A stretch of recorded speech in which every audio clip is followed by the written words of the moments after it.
आज हमारे साथ जमुई के सांसद जो हैं चिराग पासवान जी हमारे साथ जुड़े हैं। उन्होंने दो चिट्ठियां लिखी हैं मुख्यमंत्री बिहार को। एक चिट्ठी दो दिन पहले लिखी और एक आज भी उन्होंने चिट्ठी लिखी है। चिराग जी, आपसे सबसे पहला सवाल, आपको बार बार चिट्ठियां लिखने की आवश्यकता क्यों पड़ रही है? क्या आपको लगता है कि बिहार सरकार को जितनी मुस्तैदी बरतनी चाहिए थी उतनी नहीं बरती है उन्होंने? देखिए, जहाँ जहाँ पर भी मुझे एहसास होता है, जहाँ पर मुझे लगता है कि यहाँ पर थोड़ी सी कमी रह गई है या यहाँ पर हम लोग इस व्यवस्था को इतना सुधार लेंगे तो परिस्थिति बेहतर हो पाएगी, हर वो सुझाव जो मेरे संज्ञान में आता है या हर वो अपनी बुद्धि अपनी विवेक से जो मुझे चीजें ठीक लगती है, मैं माननीय मुख्यमंत्री जी के संज्ञान में देता रहता हूँ। अंतोगत्वा होल एंड सोल वही है, उन्हीं को ही निर्णय लेना है, पूरा तंत्र उनके साथ है, पूरा प्रशासन उनके साथ है, उन्हीं को निर्णय लेना है। बट जहां जहां पर भी मुझे लगता है तो एक ऑनेस्ट सहयोगी होने के नाते मैं उनके संज्ञान में तमाम ये बातें लिखित रूप में देता रहता हूं।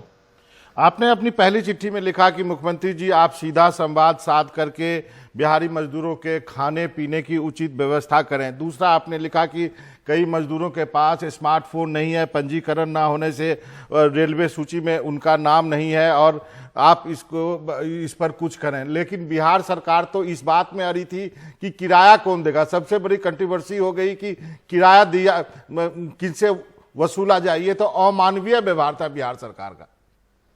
देखिए, किराए वाली बात तो खैर बाद में आई। मेरी सबसे बड़ी जो चिंता थी, क्योंकि निरंतर मुझे मजदूर प्रवासी वहां के फोन कर रहे थे और उनका पंजीकरण करवाना एक बहुत बड़ी समस्या हो गया था। आपने अगर मेरा पत्र अगर पढ़ा है पूरा, तो उसमें पंजीकरण की पूरी प्रक्रिया कितनी जटिल है, कितनी कठिन है, पत्र है, उसके बारे में पत्र है। उसके बारे में मैंने मुख्यमंत्री जी को जानकारी दी कि उस प्रक्रिया को, जो हेल्पलाइन नंबर बिहार सरकार के द्वारा दिए गए, किसी नंबर पर बातचीत नहीं हो रही, कोई नंबर पे संपर्क नहीं हो पा रहा। ऑनलाइन बोल रहे हैं मजदूर, मुझसे बात कर रहे, बोल रहे कि भैया हम लोग ऑनलाइन कहाँ भरे, हमको नहीं जानकारी है कि कैसे भरे। और हकीकत है, ऑनलाइन हर कोई नहीं संभव है कि उसका स्मार्टफोन हो या वो इतना शिक्षित हो कि ऑनलाइन भर दे। नोडल अधिकारी के पास जाने की बात होती है। लॉकडाउन में एक ब्लॉक से दूसरे ब्लॉक तो जाने नहीं दिया जाता। नोडल अधिकारी के अफसर के दफ्तर आप कैसे पहुंचेंगे? तो ये प्रक्रिया जटिल है, पूरी कठिन है। इसको मैंने सरल करने की मैंने माननीय मुख्यमंत्री जी से मैंने मांग की थी।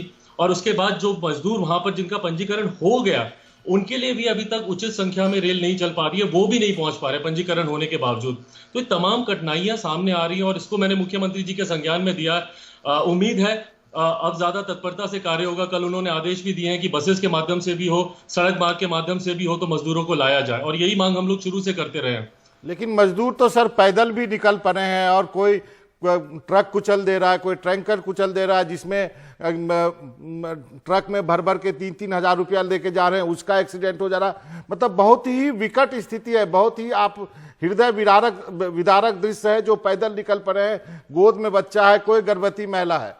रंजन जी, ये परिस्थिति आज से नहीं है और मैं इसीलिए बार बार, मेरी चिंता है निरंतर हर बीते दिन के साथ बढ़ती इसलिए जा रही है कि लगभग पिछले 2 महीने से, जब से लॉकडाउन हुआ है, तब से हम लोग इस तरीके की तस्वीरें, हर बीते दिन के साथ ये तस्वीरों की और ज्यादा डराने वाली तस्वीरें सामने आ रही है। उनकी संख्या और ज्यादा बढ़ती जा रही है। इसीलिए मैंने मुख्यमंत्री जी से आग्रह भी किया था, बहुत पहले भी मैंने उनसे पत्र लिख के आग्रह किया था कि जिस तरीके से उत्तर प्रदेश सरकार ने पहले से ही अपने मजदूरों को लाना शुरू कर दिया था बसेस के माध्यम से, पर उस वक्त लॉकडाउन की दुहाई दी जा रही थी, कहा जा रहा था कि कोई ऐसी केंद्रीय नीति नहीं है, हम लोग अभी ऐसा कर नहीं पाते। पर अब तो केंद्रीय नीति भी बन गई है। अब तो आप रेल मार्ग के माध्यम से ला सकते हैं, आप सड़क मार्ग के माध्यम से आप ला सकते हैं। तो मैं बस इतना ही चाहूंगा कि कम से कम अब जो हाईवे पर जो मजदूर फंसा हुआ है, हाईवे पर जो जो जो जो अपनी तकलीफों में है, उनको कम से कम लेकर आए। और जो दूसरे राज्यों में फंसे हुए, इसीलिए मैंने कहा था कि मुख्यमंत्रियों से सीधा संवाद करें।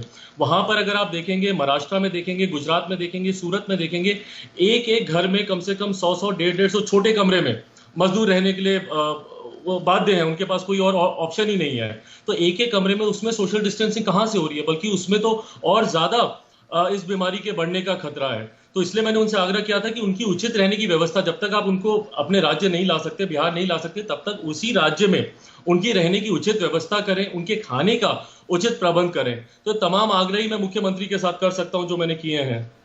और इसमें जो है कुछ होता नहीं दिख रहा। सूरत की बात आपने कही, मैंने वहां के सांसद CR पाटिल से बात कर रहा था 2 दिन पहले। उन्होंने कहा कि अभी भी 6 से 8 लाख मजदूर सूरत में बिहार और यूपी के हैं। तो ये एक बहुत बड़ी संख्या है वहां पर। मुझे तो एक्चुअल संख्या की भी मैं इसीलिए मैंने आग्रह इस पत्र के माध्यम से किया है कि संख्या की भी जानकारी साझा करनी जरूरी है। क्योंकि कई ऐसे राज्य हैं जो हम लोगों ने पीछे देखा कि कुछ ऐसे राज्य हैं खासतौर पर कर्नाटका वगैरह, जिन्होंने कि मजदूरों के वापस अपने घर लौटने पर भी रोक लगा दी थी, वो लोग और बुरी हालत में उस राज्य में फंस गए थे। तो ये संख्या भी साझा करनी जरूरी है कि किस राज्य में हमारे, और ये मैंने कहा है कि रेल मंत्रालय से भी संख्या को साझा करें ताकि उचित संख्या में ट्रेनों को चलाया जा सके।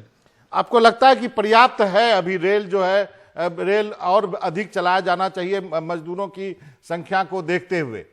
देखिए, मेरी बातचीत माननीय रेल मंत्री जी से हुई है और माननीय रेल मंत्री जी ने स्पष्ट तौर पर यह कहा है, उन्होंने पूरी गंभीरता से इस आश्वासन को दिया है कि जितनी ट्रेनों की जरूरत होगी उतनी ट्रेनें चलाई जाएंगी प्रवासी मजदूरों को जो अलग अलग राज्यों में फंसे हुए हैं उनको अपने डेस्टिनेशन तक पहुंचाने के लिए। पर वो संख्या बताना मुझे लगता है राज्यों का काम है। मुझे लगता है कि बिहार सरकार अगर वो संख्या साझा करे कि किस राज्य में कितने मजदूर फंसे हुए हैं, तो मुझे लगता है कि रेलवे के लिए भी थोड़ी मदद होगी उन राज्यों से उतनी ट्रेनों को चलाने के लिए। लेकिन इस पूरे क्राइसिस में कई लोग ये मानते हैं कि नीतीश कुमार एक्सपोज हो गए, जो उनका स्किल था वो कहीं वो ढीले पड़ गए, शायद वो डर गए कि पहले जो बच्चे लाने थे कोटा से वहां डर गए वो कि हम नहीं लाएंगे, मजदूरों के बारे में कोई नीति तय नहीं कर पाए वो। देखिए, मैं एक्सपोज या घबरा गए, मैं ऐसे शब्दों का चयन नहीं करूंगा। देखिए, एक अनप्रेसिडेंटेड सिचुएशन है। दुनिया ने कभी इस तरीके की परिस्थिति की ना कल्पना की थी, और उसको आज जब हम लोग सामने उस परिस्थिति को झेल रहे हैं, तो मुझे लगता है कि हम लोग अपने रोज कर करके रोज नई परिस्थितियां उत्पन्न हो रही हैं, हम लोग उससे भी सीख रहे हैं, उन परिस्थितियों के लिए बेहतर समाधान ढूंढने का प्रयास कर रहे हैं। मेरा विश्वास है कि मुख्यमंत्री जी अपने स्तर से उतने ही गंभीर है, उतने ही चिंतित है, बट हाँ, अब थोड़ा और जमीन पर इन चीजों को उतरता हुआ, कार्यों को होता हुआ मजदूरों को ये विश्वास पहुंचना जरूरी है। क्योंकि कहीं ना कहीं जब यूट्यूब पे मैं वो वीडियोस देखता हूं जहां पे मजदूर आक्रोशित दिखते हैं, ये मेरी चिंताएं बढ़ाता है कि कहीं मजदूरों का विश्वास हमारी सरकार से तो नहीं उठता जा रहा है, बिहार सरकार से वो इतना ज्यादा नाराज दिख रहे हैं। तो मैं चाहूंगा कि मजदूरों का विश्वास हमारी सरकार पर, हमारे माननीय मुख्यमंत्री जी पर कायम हो। उसके लिए मैं बार बार कहता हूं कि संवाद हो, ताकि मजदूरों को विश्वास हो कि भैया हमारी सरकार आपके साथ है।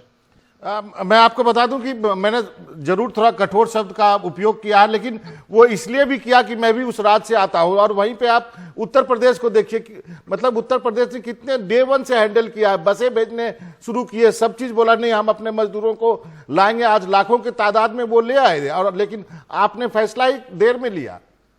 नहीं, बिल्कुल, और मैं दिल से मैं धन्यवाद करूंगा उत्तर प्रदेश की भाजपा सरकार का, हमारे उत्तर प्रदेश के मुख्यमंत्री योगी आदित्यनाथ जी का, कि जिस तत्परता के साथ शुरू से ही उनका थॉट प्रोसेस क्लियर रहा। भले वो कोटा में फंसे हुए बच्चों के लिए तुरंत बसेस भिजवाने की बात हो, आलोचना भी हुई, सवाल भी उठे, पर उसके बावजूद भी वो निरंतर जो फंसे हुए लोग हैं, जो आर्थिक से ज्यादा मानसिक प्रताड़ना झेल रहे हैं, उनके लिए तुरंत उत्तर प्रदेश सरकार वहां पर उपस्थित रही। यही अपेक्षा मेरे मुख्यमंत्री जी से भी है, आदरणीय नीतीश कुमार जी से भी है।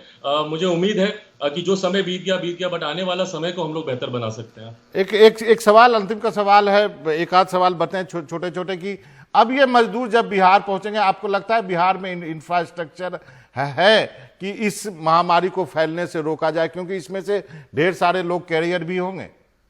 नहीं, बिल्कुल, और ये मेरी तीसरी सबसे बड़ी चिंता थी, जो मैंने अपने पत्र में, जो मैंने 3 पॉइंट्स लिखे, उसमें तीसरा पॉइंट मैंने गंभीरता से ये भी लिखा है, क्योंकि कहीं ना कहीं बाद में दोष इन मासूम मजदूरों पर आएगा। इसलिए मेरी चिंता और ज्यादा बढ़ जाती है कि वहां पर राज्य सरकार, मैंने आग्रह किया, मांग किया कि वहां पर उनकी सघन जांच हो। सघन जांच से वो थर्मल स्क्रीनिंग करके अगर आप छोड़ देंगे, उससे काम नहीं चलने वाला। और बल्कि मैंने कई न्यूज चैनल्स पे मैंने देखा, आपके चैनल पे भी मैंने कई ऐसी स्टोरीज देखी हैं जहां पर उनको ले जाने के बाद सिर्फ थर्मल स्क्रीनिंग करके उनको अपने गांव जाने की इजाजत दे दी जाती है, या फिर अगर क्वारंटीन सेंटर्स बनाए गए हैं तो उनकी हालत इतनी ज्यादा खराब है। वहां पर कई क्वारंटीन सेंटर्स में जो वहां पर लोग हैं, मजदूर हैं, वो अधिकारियों को चैलेंज दे रहे हैं कि ये खाना आप खा के दिखाइए तो हम खा लेंगे। तो इन व्यवस्थाओं को भी सुनिश्चित करने की जिम्मेदारी हमारी राज्य सरकार की है। क्वारंटीन जितने भी जा रहे हैं उनको किया जाना चाहिए एक निश्चित अवस्था के लिए, उसके बाद ही उनको उनके गांव में छोड़ा जाए। हमारे प्रधानमंत्री जी की भी चिंता है कि ग्रामीण क्षेत्रों तक कम से कम ये संक्रमण ना पहुंचे। गांवों को हम लोग को सुरक्षित रखने की जरूरत है इस संक्रमण से,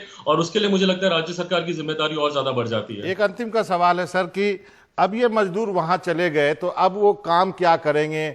14 दिनों बाद या 21 दिनों बाद क्वारंटीन रहेंगे, उनके लिए भी तो कुछ व्यवस्था करनी होगी आप लोगों को। देखिए, हमारे मुख्यमंत्री जी का ये सपना रहा है। जब वो पहली बार जब वो मुख्यमंत्री बने थे, मुझे याद है उन्होंने कहा था कि मैं जल्द से जल्द तमाम प्रवासी मजदूरों को जो दूसरे राज्यों में रह रहे हैं उनको मैं वापस अपने प्रदेश लेकर आऊंगा। मुझे लगता है कि ये सुनहरा अवसर है उनके सपने को पूरा करने के लिए। आज जब मजदूर वापस आ रहे हैं, आ गए हैं अपने राज्य में, तो उनको वापस ना जाने दिया जाए। अपने राज्य में ही जिस तरीके से उत्तर प्रदेश सरकार ने भी कई लाख रोजगार के नए अवसर पैदा किए, मैं चाहूंगा कि मनरेगा के तहत हो या जल जीवन हरियाली जो हमारे मुख्यमंत्री जी का एक ड्रीम प्रोजेक्ट है उसके तहत हो, नए रोजगार के अवसर पैदा किए जाएं, और ताकि जो मजदूर अब आ गए हैं, कहीं ना कहीं उनके अंदर अब भय भी आ गया है, जी वापस जाने से भी वो घबरा रहे हैं। तो मैं चाहूंगा कि उनको अब हमारे राज्य में ही रोजगार के उचित अवसर मिले। जी चिराग, आपका बहुत बहुत शुक्रिया, आपने वक्त निकाला। और जैसा कि हर बार कहता हूं, आप बड़ी ईमानदारी से बात करते हैं, इसी तरह ईमानदार रहिए मीडिया से। और आपकी चिंता जायज है। उम्मीद करते हैं नीतीश कुमार आपकी बात को सुन रहे हैं।